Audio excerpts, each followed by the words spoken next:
Al-Fatihah. A'udzubillahi minasyaitonir rajim. Bismillahirrahmanirrahim. Alhamdulillahirabbil alamin arrahmanir rahim.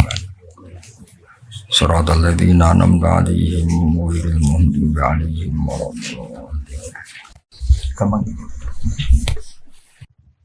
Ya niki ngaji alhamdulillah ceritanya itu pas Muharram kula nelpon Pak Harsoyo untuk minta sama Pak Rektor ngaji muqaddimah ilmu tafsir. Semuanya yang saya hormati ini langsung mohon nggih mangke Pak Harsoyo bagian donga ben dadi kiai teng mriki. Nanti ngajinya 2 kali, yang di fotokopi itu nanti untuk sesi kedua setelah asar. Ya, sekarang itu ngaji hadisnya, ini ngaji tafsir. Misalnya di sini Hudal lil Muttaqin oleh Profesor Zaini, ini saya baca aja biar tidak kelamaan. Quran itu beliau nerjemah dari kitab la raiba fi hudal lil muttaqin. Kitab ini tidak ada yang diragukan, petunjuk bagi mereka yang bertakwa. Sebetulnya kata takwa itu secara kosakata itu dari kata waqo yaki wikoyatan. Terus ikut wazan ifta'ala jadi ittaqo yattaqi ittiqoan. Sebenarnya maknanya waqo itu bukan takut, menjaga, no? Menjaga. Nah, menjaga itu adalah menghindari sesuatu supaya yang bahaya itu enggak terjadi. Jadi menjaga itu ada unsur, ada bahaya, kita cat supaya itu enggak terjadi. Itu namanya menjaga. Sebab itu bukti kalau makna saya benar, tidak salah. Ada kata ittaquwoha, tapi ada ittaqun naro. Kan enggak mungkin. Sama-sama jadi objek dari ittaquwoha, kok ada ittaqun naro, ya ada ittaqun nisa. Wajar tertawa kalau dibahas bisa. Ini dosen-dosen di Butan itu masih punya selera. Bahasa halusnya nafsu itu selera. Kalau Pak Harsoyo sudah off. Pak Rektor bina-bina. Nah ini dengerin betul ya. Jadi kata terus ada aturan iqlal itu proses analisis lafadz.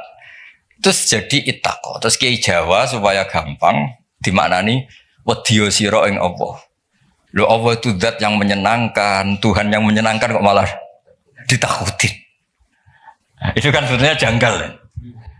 Tapi alhamdulillah barokahnya ini DPPA ya.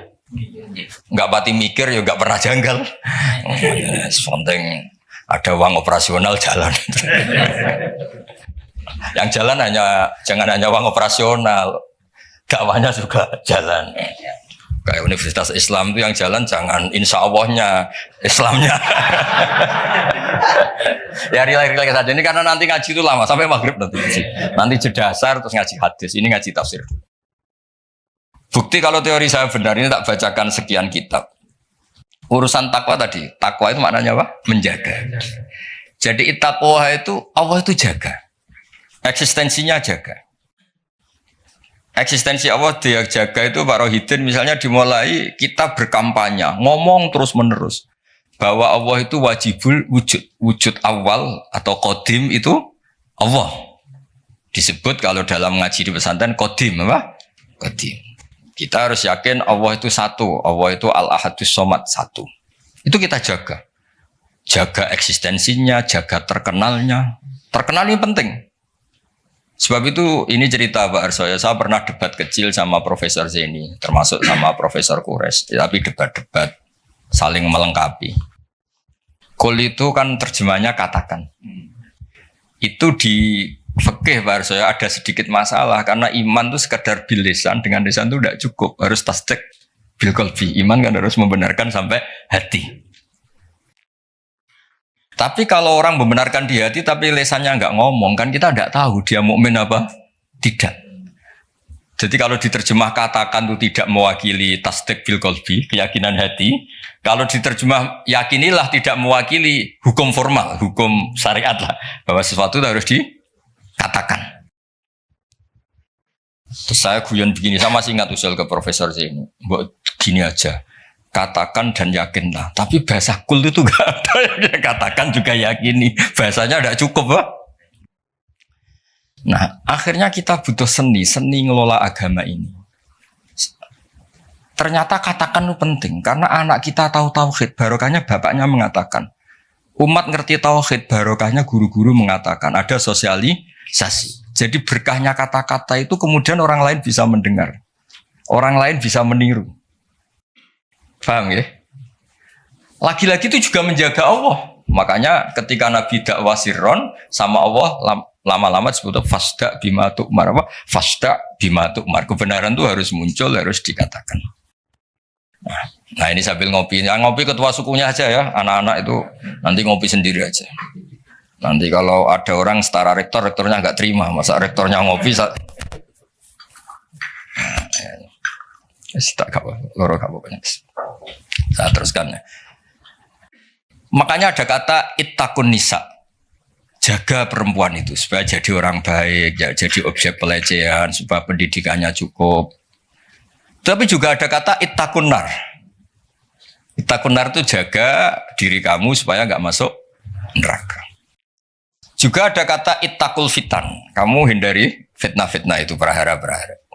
Nah, sebab itu ini cerita baru saya, kitab yang saya bawa di sini itu kitab kuno, kitab dulu. Itu di sini dijelaskan, ya saya baca ya, nanti otorisasinya ini kayak notulen ini, nanti Pak Fajar sama Pak Sadali ini. LC ini dulu kuliah di sana jauh. Semoga ngaji betul, tidak hanya lihat mumi. Gak usah diterangkan, kamu tuh kok hasut tuh, biasa aja.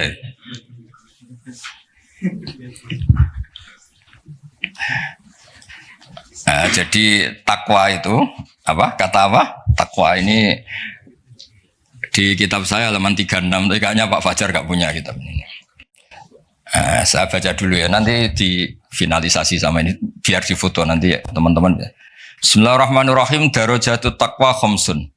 1 ayat takyal abdu al kufra wa dzalika maqamul Islam. Jadi siapapun yang tidak kafir itu sudah diberi status takwa.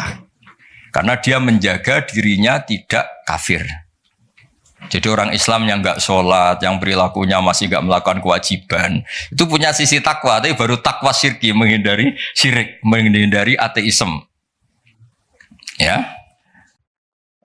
Wa dzalika maqamul Islam. Jadi sekedar bersyahadat, belum sholat, belum macam-macam itu juga takwa, tapi baru takwa dari maqam Islam ya, baru takwa dari kemusyrikan dari.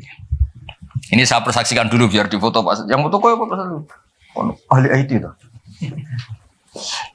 Ini santri saya mulai kecil, tahu-tahu jadi dosen UI. Gak ngerti-ngerti yang ngelola Islam. Waduh. Terus ketemu dari Taqwa Hubsun ini. Tadi mana? Genami. Ini.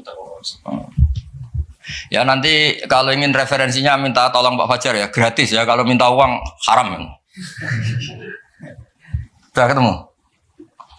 Tadi sudah perjanjian saya sama Pak Rektor sama Pak Harsoyo supaya otoritatif referensinya apa? Difoto. Nanti teman-teman bisa tanya. Tak tanya terang pisan jar terus Bu Barno terang. Dan kesannya Islam kamu lebih baik. Terus wa ayat takyal ma'asiyah wal khurumati wa huwa maqamut taubah.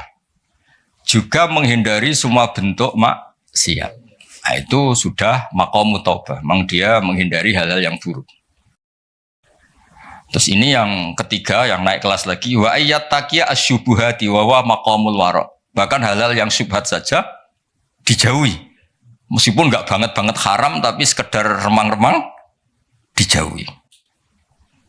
Makanya dulu banyak kiai-kiai itu meskipun pejabat katanya tetap punya pisang, punya ketela yang ditandur sendiri di tanah yang karuan halal milik leluhurnya. Karena itu yang karuan apa? Halal. Kalau uang-uang yang dari macam-macam itu takut biasanya dipakai sarana umum kayak pondok atau jembatan atau apa karena takut itu syubhat apa? Misalnya gini Pak Arsoyo, saya ini kan kiai disalami Pak Arsoyo misalnya mau nyalon bupati Sleman ya Mukhalin misalnya. Itu kan nyalami template saya 10 juta sebenarnya order. Order kalau jadi bupati yang anggap wah Gus Pak doanya mustajab. Kalau ndak kiopo. Artinya uang ini sebenarnya uang kontrak. Kalau langsung saya makan ini saya tahu legowonya itu kalau nyata-nyata jadi. Kalau nggak jadi kan terus menyangsikan. Lah itu kalau orang waroi yang kayak gitu jangan makan. Disedekahkan saja sama fakir miskin karena itu riskan. Itu kan kayak DP. Karena nanti kalau jadi bupati betul nambahi biasanya karena itu dianggap paham ya. Kayak kamu misalnya mahasiswa terus dibiayai calon mertua itu kan bayangan kamu jadi rektor. Ternyata hanya pengurus di PPAI itu nggak mau itu. Itu subhat itu karena nggak sesuai ekspektasi. Halal pas-pasan lah kira-kira gitu. Kayak ini dibiayai orang tuanya, nyongkornya jadi pengurus PBNU atau PP Muhammadiyah, malah tadi modalnya. Paham ya? Nah, kalau sudah gitu namanya maqamul warok. Terus ada lagi Pak Arsoyo, makom yang keempat. Wa ayat taqiyal mubahati wa huwa maqamu zuhdi. Sesuatu yang boleh pun kalau itu riskan dihindari. Itu zuhud. Tapi contohnya jangan Pak Fajar, Pak Arsoyo mungkin, kalau Pak Fajar gak mungkin. Misalnya malam-malam lapar, kalau Pak Arsoyo wah marung. Kalau bakulnya cantik nanti lupa istri gimana? Padahal marung itu halal. Tapi ada titik riskan. Makanannya halal. Kalau Pak Fajar ya mangan ngomaro iku wae. Itu mubah pun dihindari karena takut ada masalah. Itu juga takwa. Nah ini yang mungkin ini kelas saya, sampean nggak percaya nggak apa-apa. Yang terakhir tuh wa ayat taqiya khudura ghairillah ala qalbi. Wa huwa maqamul musyahadah. Kelas di mana takut hadirnya selain Allah di hatinya. Jadi misalnya saya punya uang dikasih Pak Arsoyo, misalnya dikasih Pak Fatul Wahid atau dikasih mahasiswa. Nggak kepikiran kalau ini dari makhluk. Karena takut memberi ruang makhluk. Tetap semua rezeki itu dari Allah yang menggerakkan hati kamu ngamal ya Allah, harta yang dipakai juga milik Allah. Wah itu sudah makom paling tinggi, dia nggak nerima kehadiran selain Allah. Kalau di Quran itu ada ayat itu Pak Arso, kulillah wa kulillah sumadarhum fi khawdihim yal'abun, kabeh ku mau nglakoni. Kabeh ku Allah.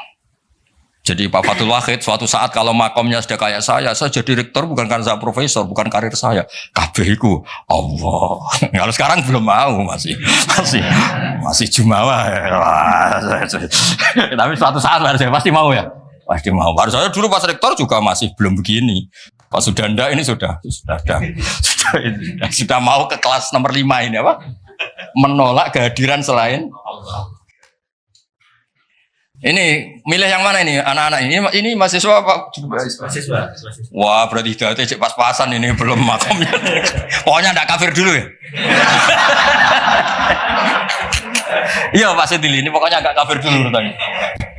Muslim.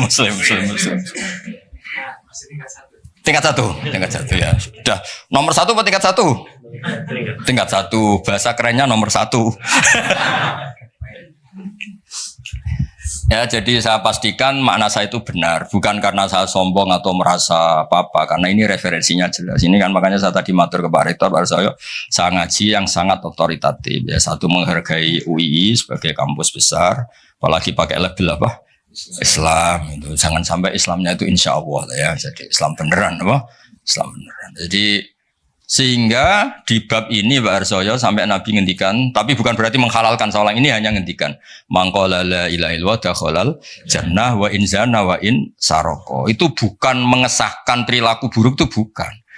Ada wilayah yang tidak terganggu itu karena wilayah iman, makomnya Islam.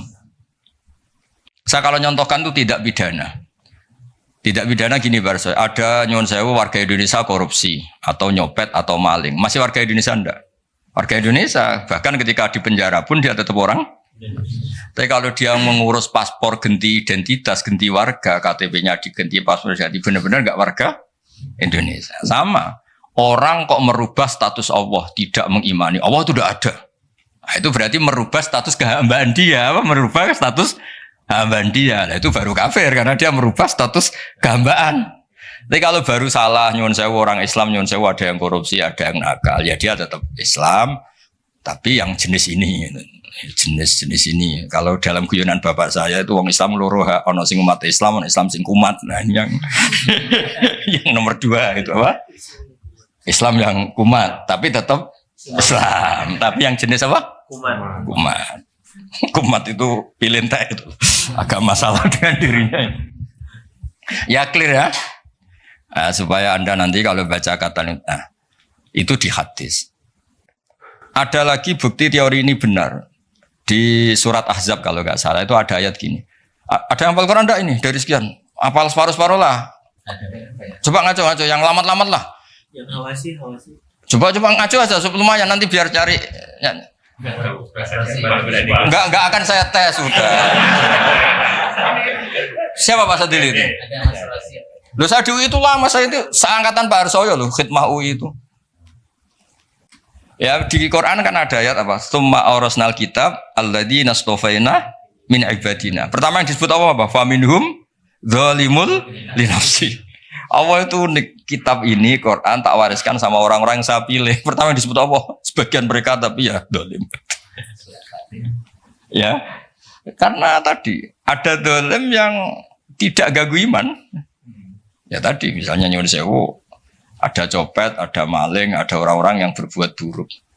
Dalam keyakinan madzhab Ahlussunnah wal Jamaah dia tetap mukmin karena tidak merubah status, apa? Tidak merubah. Kayak tadi orang copet, orang maling, tetap Indonesia enggak? Tetap karena masih ngakui warga negara apa? Tapi kalau dia sudah merubah KTP-nya, paspornya dan benci Indonesia, namanya sudah enggak warga. Nah, kira-kira kafir itu kayak gitu. Dia merubah status dia hamba, jumawa, angkuh, nggak ngaku eksistensi Allah. Itu disebut mulhid atau mungkir. Itu sudah, meskipun dia nggak pernah melakukan dosa-dosa besar, tetap saja nggak Muslim kan? Ya, jadi clear ya. Jadi maknanya takwa sebenarnya maknanya apa? Menjaga. Makanya nanti maknanya proporsional. Misalnya ada kata ittaqun nisa, jaga perempuan supaya tidak jadi objek orang-orang nakal, supaya tidak berpikiran nakal, tidak berperilaku nakal. Ittaqun nar juga sama, jaga supaya kamu gak kena api. Nah, kalau Allah ini kan agak unik. Allah itu zat yang menarik, yang mahbub, yang kita cintai. Kemudian disuruh takutlah pada Allah. Masa Allah ketemu Allah takut? Malah kita disuruh fafirru ilallah, mendekat ke Allah kok malah. Nah, takutnya apa? Jangan melakukan sesuatu yang bikin Allah murka. Nah, clear ya. Terus kedua menyangkut asbabun nuzul. Ya ini yang mulai tambah menarik ini ya, satu-satu. Asbabun nuzul itu begini. Quran itu punya kata-kata Barsoyo, kata-kata yang umum. Dan itu kalau difahami umum bahaya sekali. Maka dibutuhkan analisis yang bernama asbabun nuzul. Misalnya di Quran ada ayat fa'inama tuwallu fasamma wajhuwa. Qulillahil masyriqu wal maghrib misalnya. Nah, itu kalau kita nggak ngerti asbabun nuzul, kamu di mana saja yang penting itu menghadap. Makanya pernah ada aliran sholat 4 rakaat 4 arah. Alasannya Allah itu ada di mana? Ya itu. Nah, seperti itu harus otoritatif. Kita harus ngaji kitab namanya asbabun nuzul. Nanti tak tunjukkan kitabnya apa saja. Jadi lafadz yang umum atau frasa atau qodiyah kalau dalam bahasa santri itu tetap harus dianalisis pakai asbabun nuzul. Misalnya tadi fa'ina matuwallu fasamma wajhu. Ada ayat lagi yang lebih ekstrim dan itu melahirkan satu kecelakaan sejarah. Dulu ada ajudannya Umar. Sayyidina Umar punya ajudan namanya Qudamah. Dia solehnya minta ampun. Tapi kalau mau wiridan tuh ngefly dulu, karena nanti lebih kuat. Nyabu dulu, terus nyabu wiridan, terus wiridan nyabu lagi, wiridan lagi. Dan itu korban memahami ayat laisa 'alal ladzina amanu wa amilus sholihat junahun fima taimu. Tidak masalah orang-orang yang takwa apapun yang dimakan. Atas setelah itu takwa lagi. Terus dia. Nah itu kan ayat umum yang seakan-akan maknanya itu boleh. Nah ini saya baca sebelum ya masalah asbabun nuzul. Ini supaya tahqiq saja. Saya percaya sampean percaya saya, tapi biar otoritatif ya, biar apa? Otoritatif karena ini ngaji sama ya sama orang yang ya tadilah sama Islam beneran ini semua. Bukan Universitas Islam apa? Insya Allah, kamu sembrono, kampus-kampusnya sendiri kok di. Istilahnya ikutnya partai itu asbabun nuzul apa? Asbabun nuzul itu masih awal di sini masih awal. Di sini ikutnya nanti tak tunjukkan Pak Fajar. Saya beri contoh ini tak baca dulu ya. Bismillahirrahmanirrahim. Sponsornya begini.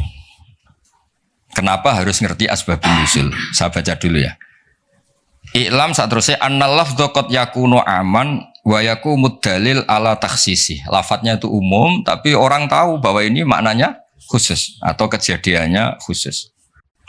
Terus promosinya begini.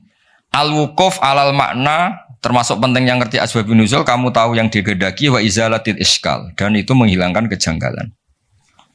Di sini diterangkan misalnya wa min dzalika qaulu ta'ala fa inna ma tuwallu fa thamma wajhuh. Fa inna law tarakna wa madlulal lafdzi laqtado annal musalliya la yajibu ali istiqbalul qiblah safaron wala hadaron wa huwa khilaful ijma'. Falamma urifa sababun nuzuliha ulima annaha fi nafilatis safar au fi man shalla bil istihad wa bana lahul khata'u ala ikhtilafir riwayat fi dzalik. Jadi dulu pernah sahabat itu di hutan, misalnya kalau di Indonesia mungkin di atas Merapi gitu, ada sahabat 4, entah 5 gitu. Pak Arsoyo sholat milih kiblat yang beliau ijtihad. Pak Wahid juga gitu, saya gitu, Pak Fajar gitu, Pak Rohidin gitu. Setelah pagi semuanya ternyata itu nggak ada yang benar. Yang benar pun faktor tepaan.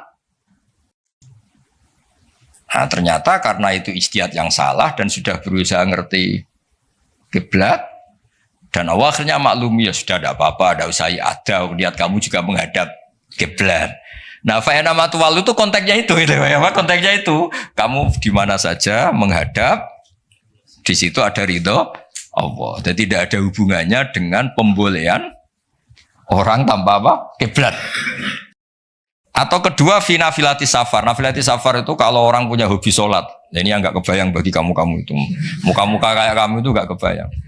Nabi itu saking senengnya sholat. Ketika naik onta pun itu ya sholat. Dan nanti kiblatnya ngikuti arah onta atau arah perjalanan. Tapi nggak kebayang tuh kalau satu libar nggak kebayang. Sholat subuh aja disiram air istrinya. Di kampus ngurusi Islam di rumah. Wah. Ngurusi istri aja gak bisa. Ya, jadi seperti itu penentunya adalah asbabin nuzul apa? Penentunya adalah asbabin nuzul. Jadi misalnya di terjemah itu begini. Ya, apa tadi? Fa'ena matwallu fathamma wajhu. Itu kan kesannya tadi. Kesannya itu kayak kita bebas gitu apa? Kayak kita apa? Bebas. Nah, tapi ternyata yang dikehendaki itu adalah kiblat dalam konteks orang tersesat atau orang yang di safar. Ya jelas ya. Jadi ini terus saya baca di kitabnya ini. Fa'inama tuwallu fathamma wajhuh. Itu konteksnya hanya itu saja. Konteksnya nafilatis safar. Nabi saking senengnya sholat itu adalah sampai ketika naik unta pun inginnya sholat. Tapi untuk sunat tuh ya, jangan untuk fardu ya. Kalau untuk fardu sebagian ulama rata-rata bilang itu iadah. Kalau untuk apa? Fardu. Terus atau orang bingung. Makanya di kitab fikih itu ada bab begini Pak Fajar. Al istihad la yunqadu bil istihad. Itu termasuk contohnya itu ada orang satu orang sholat 4 rakaat dengan 4 arah. Jadi adalah sekarang kepikirannya sana kiblat. Rakaat kedua rubah sana. Sampai dijajal semua. Karena dia berusaha menemukan kiblat, Allah ngapresiasi. Sholatnya itu dianggap sah. Karena dia sudah berusaha mencari kiblat. Nah, ayat-ayat seperti itu konteksnya adalah masalah asbabin nuzul. Bukan punya makna umum yang terus orang bebas tanpa apa? Kiblat. Ya, yang bukan berarti orang terus bebas tanpa apa? Kiblat. Ya clear ya, biar sampean ngerti. Nah begitu juga seterusnya ada ayat Barsoya inna sofal marwata min sya'airillah. Itu kan terusannya itu agak ekstrim. Kamu yakin nggak sa'i di sofa marwah itu wajib apa sunat? Wajib kan? Bahkan rukun. Tapi redaksinya Quran itu saya mencari di terjemah ini Fajar di ayat Baqarah 158. Nggak, biar orisinil ya. Baqarahnya 158. Sofa dan marwah termasuk syiarnya Allah. Terus Allah ngendikannya itu agak ringan. Maka kalau kamu kaji, kalau sa'i ya gak apa-apa. Kalimatnya fala junah itu gak apa-apa. Kesannya kan bisa ya, bisa tidak. Sudah ketemu. Udah. Kegiatan. Semuanya itu. Sesungguhnya Safa dan Marwah adalah termasuk sebagian syiar Allah. Maka barang siapa yang berhaji atau umroh, tidak ada salah baginya untuk bersa'i di antara keduanya. Tidak bersalah kan? Padahal hukumnya sa'i itu sekedar tidak bersalah apa harus? Harus. Ya? Terus yang fa'in nama tua lu terjemahkan 115 itu wajah terjemah. Aku mau suhu, mau terjemah. 115 motor. Yang fa'in nama tua lu satu mau. Kamu ya gak apa-apa, sadari bukan gak nganggur ya. Walillahil masyriqu wal maghrib fa aina ma tawallu fasamma wajhullah. Sadili itu nama mursyid Toriko terkenal, Madzhab Sadilian. Tapi gak ini. Ya kan Toriko Sadilian terkenal. Jadinya gini itu gak tahu. Artinya milik Allah timur dan barat. Kemana saja kamu menghadap wajah, disitulah Allah ada. Sungguh Allah maha luas dan maha mengetahui. Udah terjemahnya bawa aja, nanti tak tunjuk. Ayatnya tenang aja, tidak usah nyari kamu tanya.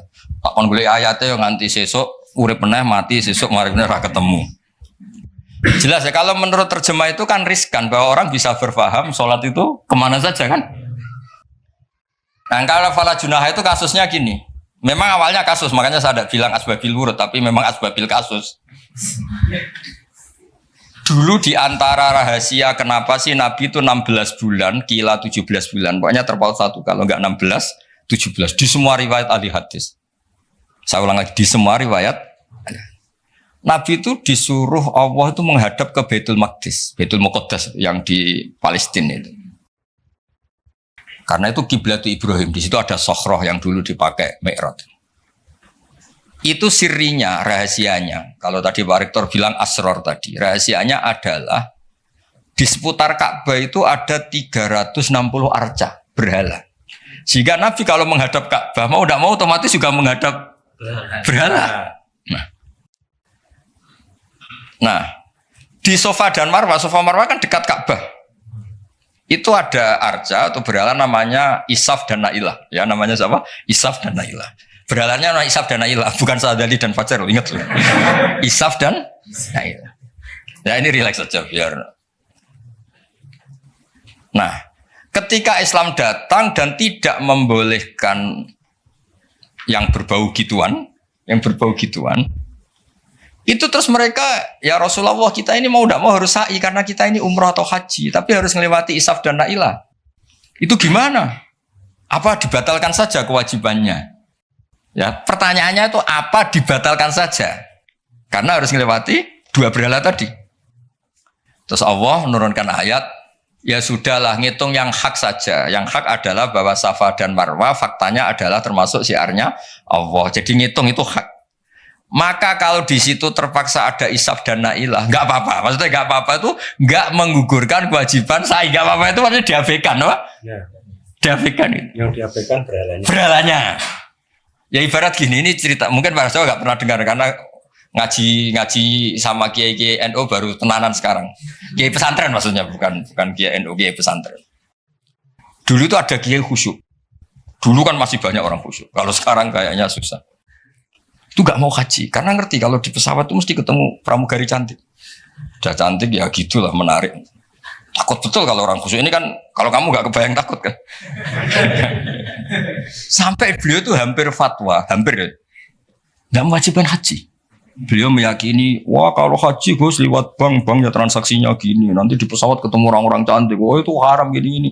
Oh gaji-gajinan orang Jawa itu gak rasa gaji-gajinan gitu. Karena dianggap itu manek, penghalang status wajib atau penghalang hukum wajib. Makanya ketemu banyak kiai, terus diingatkan, termasuk pakai takbir ini, inna sofal marwata min syairillah. Jadi dulu itu pernah ada haram itu diabaikan tadi, demi kebaikan haram itu diabaikan. Artinya meskipun di pesawat ada pramugari, kalau mau haji ya haji aja. Yang nggak boleh yang godanya itu, kalau hajinya ya dong ya. Jangan kok terus boleh kamu minta nomornya itu, enggak, maksudnya itu ya haji aja. Soal itu diabaikan. Ini bisa, kalau ini sudah bisa, kayaknya sudah bisa. Tapi kalau yang nggak bisa ini apa itu? Sana. Clear ya? Clear ya? Jadi yang taat ya tetap taat, kali itu ya diabaikan. Artinya gini, andaikan saya jadi kiai menangi seperti itu kan bilang, kalau mau umroh saja. Tapi itu gue harus ketemu perempuan-perempuan cantik gini. Ya itu diabaikan saja, tidak ganggu kewajibannya. Nah sama, ya kira-kira gitu. Jadi fala junaha itu tidak apa-apa, sudahlah tetap sa'i saja, abaikan yang tadi. Jangan terus itu mengubah kewajiban. Kalau itu pakai gitu ya ada orang kuliah. Anak perempuan mau kuliah di UI, itu dosennya Pak Fajar, Pak Sadali. Kayaknya masih riskan gitu. Wah, gak ada orang nuntut ilmu kan? Terus Pak Sadali juga gak mau ngajar di mahasiswi. Karena gak mau ngajar. Wah, riskan. Soalnya pas-pasan saja. Nah, kalau saya bilang gak apa-apa, maknanya diabaikan, tidak melakukan maknanya.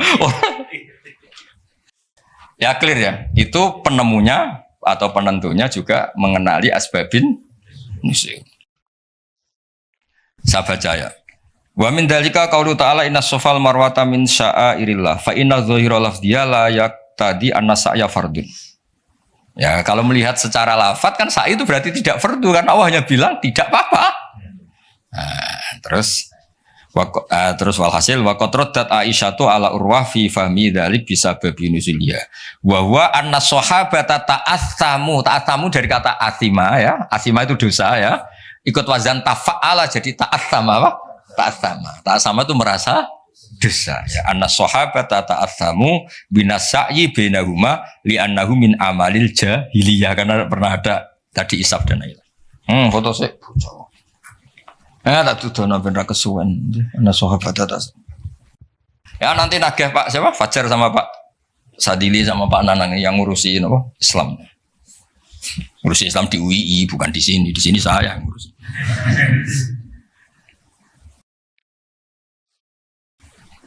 Udah. Ya clear ya. Jadi terus sekarang masalah nasa mansuh ini kan clear tentang mukaddimah apa ilmu apa tafsir.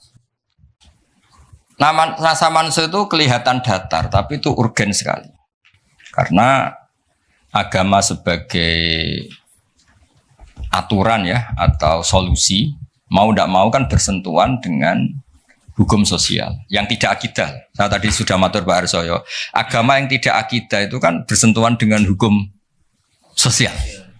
Kalau yang akidah jelas Allah itu satu, la ilaha illallah wahdahu la syarikalah. Kalau sosial, saking bersentuhan dengan sosialnya itu Pak Fathul Wahid, Imam Syafi'i itu punya istilah begini Pak Arso. Ketika Nabi misalnya sodakoh atau zakat pakai kurma atau pakai susu kering misalnya, sodakoh atau zakat, atau dulu ngamal pakai dinar, pakai apa? Dinar. Itu langsung dianalisis kutil balad. Pokoknya makanan pokok zakat itu ngambil makanan pokok. Berarti di Indonesia pakai apa? Beras. Ketika Nabi sodakoh pakai dinar, langsung dianalisis pakai saman, yaitu alat tukar atau uang yang sah. Jadi kamu tidak usah memaksakan mentang-mentang anut sunat Rasul, terus kamu makan kurma, terus bisa mencret. Terus mentang-mentang sunat Rasul, saya tidak pernah sodakoh, karena sekarang nggak ada dinar. Nabi kan sodakohnya pakai dinar, medit ya alasan. Kalau mau kikir saja, tidak usah punya alasan. Lama-lama Pak Arso gak jadi wakaf tanah, karena Nabi gak pernah wakaf tanah di Sleman, wakafnya di Mekah. Oh ini kan tanahnya di Sleman. Lama-lama ada orang gak sholat, Nabi sholatnya kan di Mekah, kita kan di Indonesia. Bisa rusak semua kalau ya pakai mersiskan sunnah Rasul. Itu ada analisis. Nah, itu juga yang menjadikan kenapa harus ada ulama usul fikih, orang yang bisa menganalisis, apa bisa? Misalnya begini, saya beri contoh di bab haji. Nabi itu domisili di Medina, karena di Medina itu melewati Dzul Khulaifah yang sekarang disebut Bir Ali. Maka mikotnya Nabi ya dari Bir Ali. Tapi kalau orang Yaman ya dari Yalamlam, atau orang Indonesia rata-rata terbang lewat Yalamlam. Mungkin orang tertentu di kawasan Jirona ya Jirona. Ada yang dari Tanim, ada yang dari Juhfa. Jangan mentang-mentang kamu orang Indonesia ikut sunnah Rasul terus memaksakan dari Indonesia di atas Yalamlam mohon niat apa? Ihram. Enggak, saya nanti aja dari Berali. Nabi kan dari lama-lama enggak ada orang berani nampak di Sleman. Nabi kan hidupnya di Medina kok. Sleman. Hadisnya mana? Nanti panjang. Analisis itu penting supaya orang itu proporsional. Apa orang itu? Itu juga bagian dari ulumul Quran. Ulumul Quran. Sehingga kalau kamu nuruti persis, misalnya begini, saya pernah ditanya, ini saya, Pak Arsoyo, Pak Fatul Wahid, kalau naik Innova atau naik mobil, kan mesti dungo, soleh lah, jadi tak alani mesti mergo soleh, nang kowe lali numpak terus untuk gratis mangkat kabeh. Kalau yang soleh-soleh gini itu kan kalau naik ya, subhanalladzi sakhkhara lana hadza wa ma kunna lahu mukrinin wa inna ila rabbina munqalibun. Itu jelas di Quran tuh wal khaila wal bighala wal hamira wal khaila wal bighala hamira terus. Jelas yang dicontohkan di situ ya kendaraan itu ya unta, himar, kuda. Dan karena yang dikendarai itu hewan, dulu Allah bayangkan juga litas tawu ala duhuri, kamu naik di punggung hewan itu, sumatazkuru ni'mata rabbikum idastawaitum alaihi wa taqulu subhanalladzi sakhkhara lana hadza. Terus kamu sekarang naik pesawat, naik Innova. Ini kan tidak kuda. Ini kan tidak unta. Jadi gak usah doa itu. Karena doa itu untuk apa? Naik kuda atau unta. Ya kacau semua kalau gitu. Makanya dibutuhkan ilmu namanya usul fikih. Usul fikih itu kira-kira analisis. Yang dilakukan Nabi itu jenis ubudiyah makhdoh sehingga gak bisa dinego. Atau jenis produk sosial. Atau jenis nah, kalau produk sosial ya tadi sudah musyawarah sama Pak Arso tadi ya kontekstual atau apa kondisional namanya produk apa? Nanti lama-lama gini pakai mic jangan, Nabi dulu gak pernah pakai mic. Bid'ah itu ya, panjang nanti ceritanya panjang. Ya jadi seperti nah, sekarang kembali ke Nasa Mansuh. Kenapa saya terangkan ini dulu? Karena begini, ada ayat yang berlawanan 180 derajat sekalipun. Kalau masih bisa dianalisis karena produk sosial, itu kategorinya tidak nasah mansuh. Kecuali sudah nggak bisa dianalisis pakai analisis tadi. Misalnya begini Pak Arsoyo. Ada ayat itu qatiluhum, kalau ketemu musuh itu beranikan kamu berani perang, duel. Tapi ada ayat fa'fu anhum wasfah, abaikan saja, maafkan saja. Dan sama-sama pernah terjadi. Nabi, sahabat dulu dipakai bal-balan Abu Jahal di Mekah, nggak melakukan perlawanan. Tapi setelah periode Madinah, melakukan apa? Perlawanan.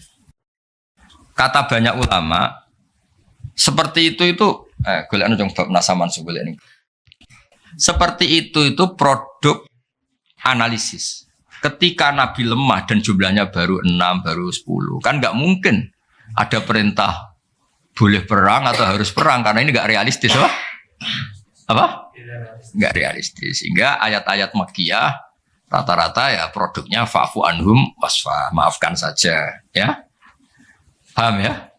Tapi ketika di Medina udah punya orang gagah berani, sahabat-sahabat Ansor jumlahnya besar, komunitasnya besar. Terus digobal-balan menengahnya kan ya lucu. Lucu kan? Lucu. Itu kan ada konteksnya, Pak. Ada konteks. Nah, kalau seperti itu maka nggak perlu dianggap ayat fa'fu anhum wasfah dinasah pakai ayat perang misalnya. Ya sama lah seperti pertama orang Indonesia didatangi Belanda nggak tahu apa-apa zaman agresi lah, zaman dulu agresi. Bisa apa? Terus banyak yang terpelajar, banyak ada yang bisa jadi pilot, tentara sudah terbentuk, kiai-kiai komunitasnya besar ya melakukan apa? Perlawanan. Tapi nggak perlu kamu katakan perlawanan itu satu hal yang harus karena ini Belanda penjajah. Daerah sekarang peradaban begini. Kan yang ada kerjasama kan, tapi dulu karena mereka datangnya musuhi, ya kan itu kan urusan kondisi ya, ya kondisional, gak bisa disamaratakan, ya.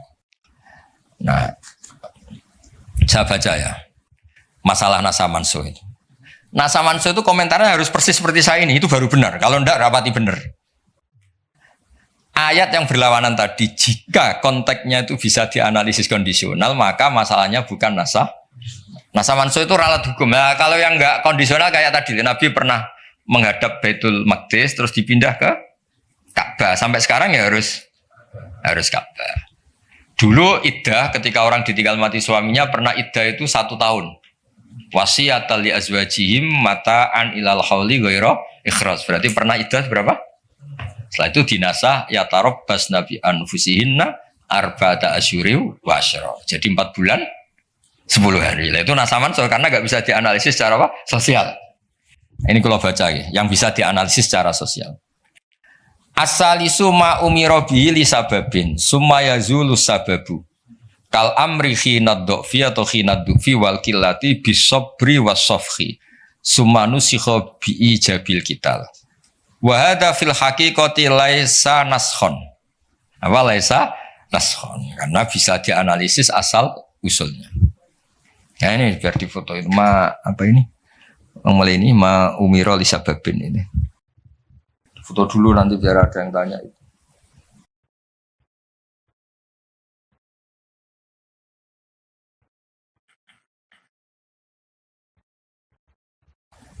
Sudah.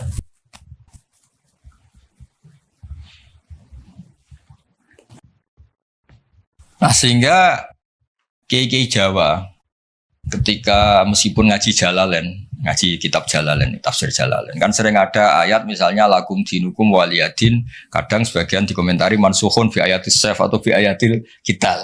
Itu kiai Jawa tidak ada yang ikut meskipun mereka baca kitab karena ngerti konteksnya apa?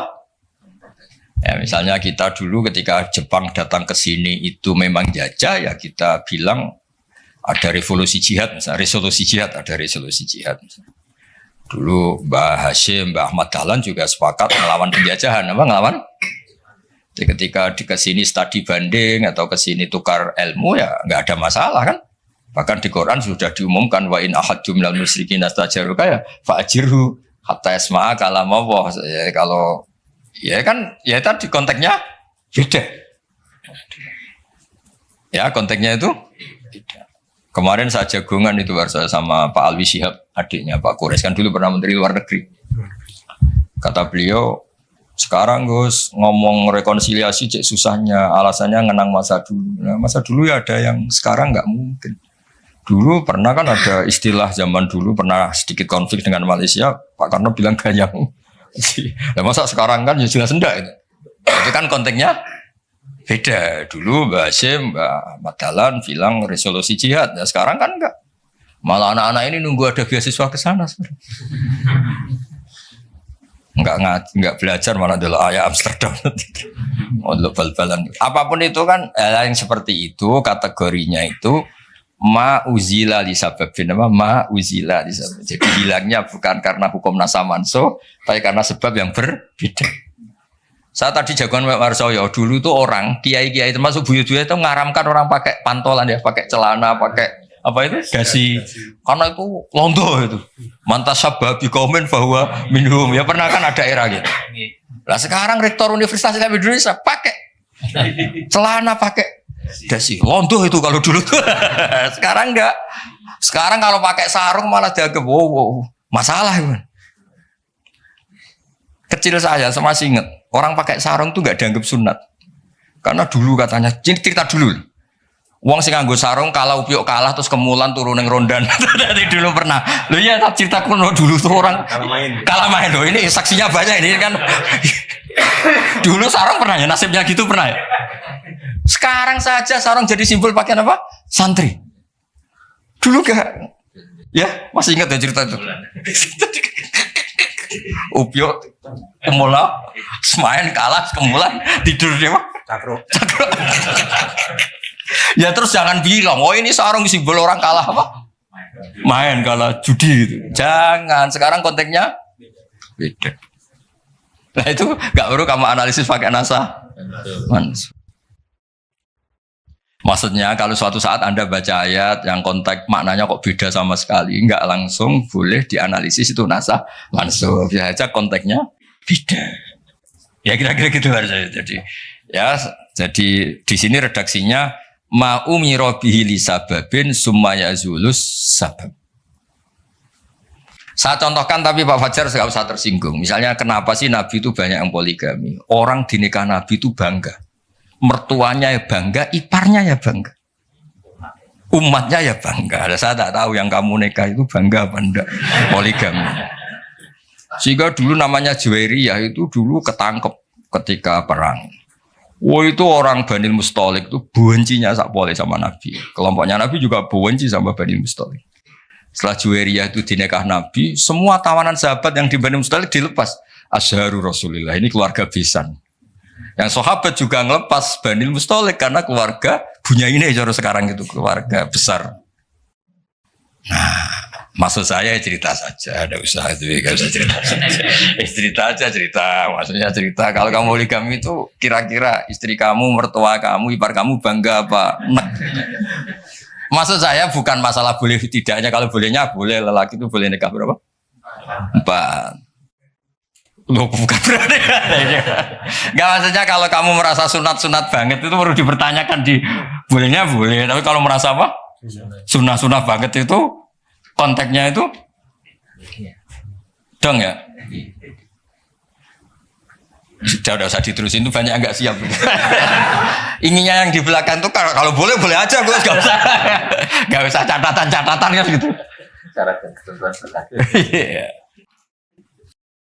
Ya sudah pokoknya ini ngaji rileks ya.